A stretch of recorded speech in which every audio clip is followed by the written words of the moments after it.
Okay, section 11.2, we're going to look at number 7. So here, we've moved on from calculating the value for payments, and now we're calculating N, the number of payments.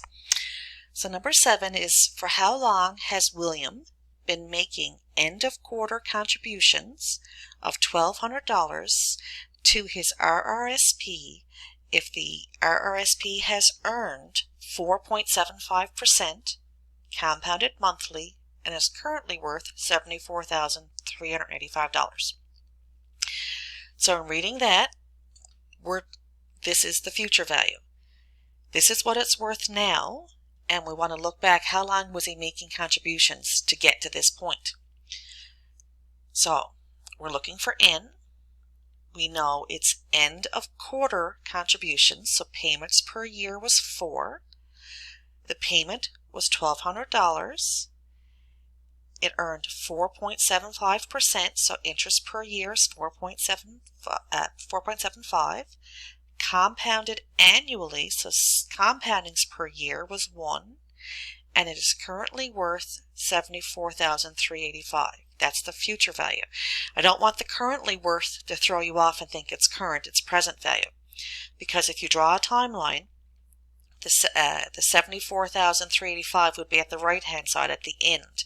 And we're looking for how long was he making payments of $1,200 every quarter to get to that $74,385. So that is the future value. Okay, so let's go to solution. And like we just said, 4.75 for interest per year, payments per year 4, compoundings per year were annual 1, 0 present value. Our payments were $1,200, and don't forget, like logically thinking about it, he was making the payment, so they're negative. The future value is what it's currently worth, and we're going to compute N, 46.91. But it doesn't stop there, because it doesn't ask. The question doesn't say how many payments did he make. It says how long has he been making those payments. So we're going to round the 46.91 up to 47. So he's made 47 quarterly contributions.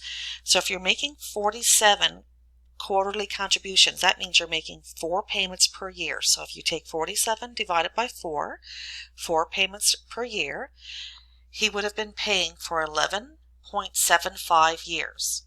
So we have to take that one step further again. So 11 years and then 0.75 of a year. How long is 0.75 of a year?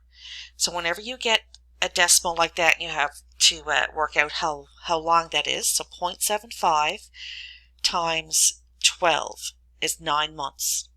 So he has been making quarterly contributions over the last 11 years and 9 months. So just wanted to explain how to get from the 47 quarterly payments to 11 years and 9 months.